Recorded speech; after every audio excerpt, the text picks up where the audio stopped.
Bismillahirrahmanirrahim. Assalamualaikum warahmatullahi wabarakatuh.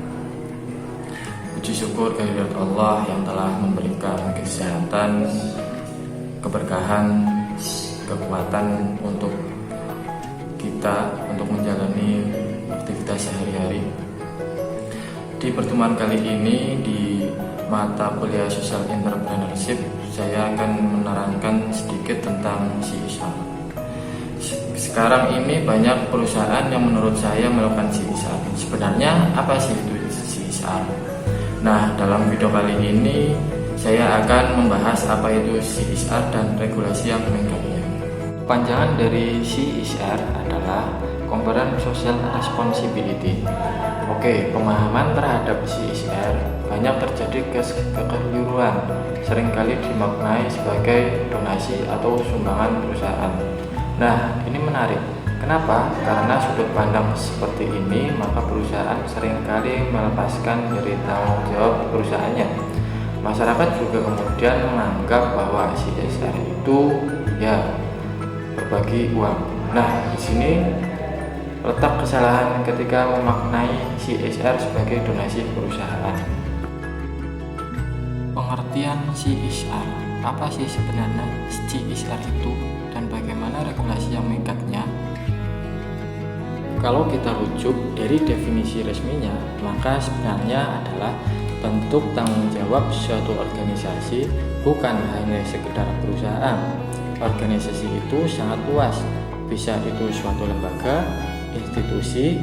Meskipun kalau kita lihat dari CSR-nya itu sendiri, memang CSR itu adalah Corporate Social Responsibility, tetapi kalimat corporate itu sendiri secara arti konteks istilah harfiahnya itu dimaknai suatu organisasi dan corporate berada di dalam organisasi tersebut.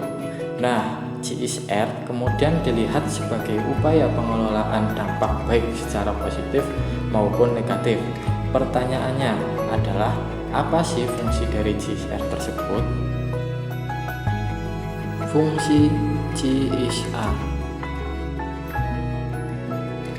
Fungsi Corporate Social Responsibility atau yang sering kita sebut sebagai CSR, menurut peraturan perundang-undangan dikenal dengan istilah tanggung jawab sosial dan lingkungan, adalah komitmen perseroan terbatas atau yang sering kita singkat seperti PT untuk berperan serta dalam pembangunan ekonomi berkelanjutan guna meningkatkan kualitas kehidupan dan lingkungan yang bermanfaat.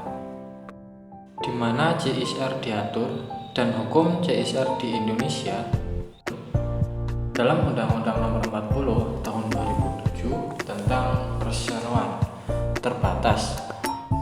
UUD PT penyebut Corporate Social Responsibility CSR dengan tanggung jawab sosial dan lingkungan TJSL. CSR di Indonesia, landasan hukum pelaksanaan CSR adalah UU Migas dan Peraturan Menteri Negara Badan Usaha Milik Negara tahun 2007 tentang program kemitraan Badan Usaha Milik Negara dengan usaha kecil dan program bina lingkungan. Apa saja sih kegiatan CSR itu? Pertama, dari CSR, yaitu jenis CSR ini bisa kita artikan sebagai suatu upaya perusahaan dalam meningkatkan tingkat kesadaran atas suatu masyarakat. 2. Marketing. Program CSR jenis ini memiliki tujuan untuk terus berkomitmen memberikan sejumlah keuntungan berdasarkan hasil penjualan atas suatu produk, tentu agar bisa mendukung kegiatan sosial masyarakat. Yang ketiga, marketing adalah CSR yang dilakukan oleh perusahaan dengan bentuk kampanye dengan tujuan agar bisa membantu mendukung terjadinya perubahan masyarakat ke arah yang lebih baik lagi.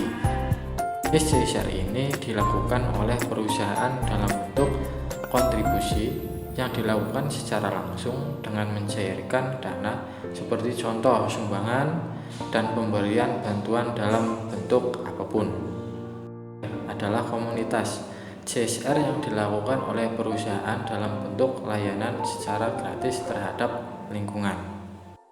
Apa sih manfaat CSR itu sendiri? Manfaat CSR yang pertama yaitu bagi perusahaan.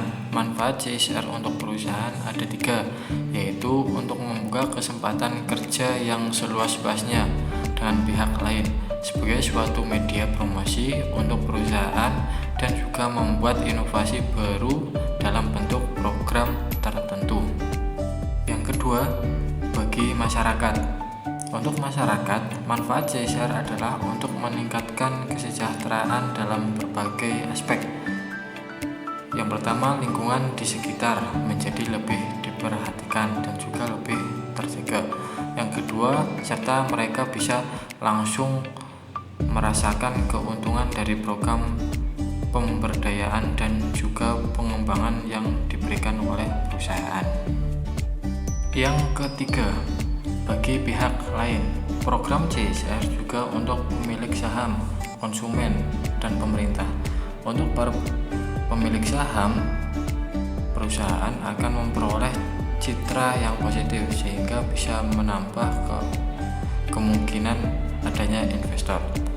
Untuk konsumen, mereka akan meningkatkan kepercayaannya pada perusahaan. Sedangkan untuk pemerintah, mereka akan terbantu dengan adanya pelaksanaan pembangunan melalui berbagai program yang terdapat di berbagai bidang seperti bidang sosial, ekonomi, dan lingkungan. Materi yang terakhir yaitu apa yang ingin dicapai oleh CSR. CSR juga harus diarahkan bagaimana organisasi atau perusahaan bisa mencapai dari sisi pembangunan berkelanjutan. Nah, inilah esensi dari CSR itu sendiri. Artinya, tujuan akhir dari CSR itu sendiri adalah mencapai dari tujuan dari pembangunan berkelanjutan itu. Apakah suatu perusahaan bisa mencobanya atau mencapainya? Semua ini akan tergantung kembali bagaimana komitmen organisasi atau perusahaan tersebut dalam mengoptimalisasi dampak positifnya, dan juga bagaimana organisasi atau perusahaan tersebut meminimalisir terjadinya suatu dampak negatif yang ditimbulkan dari aktivitas mereka. Terima kasih. Jika ada yang kurang dari pembahasan ini, silahkan berkomentar, kasih saran dan masukan untuk saya biar lebih baik lagi. Dan apabila ada tutur kata yang kurang berkenan di hati Anda, saya mohon maaf setulus-tulusnya.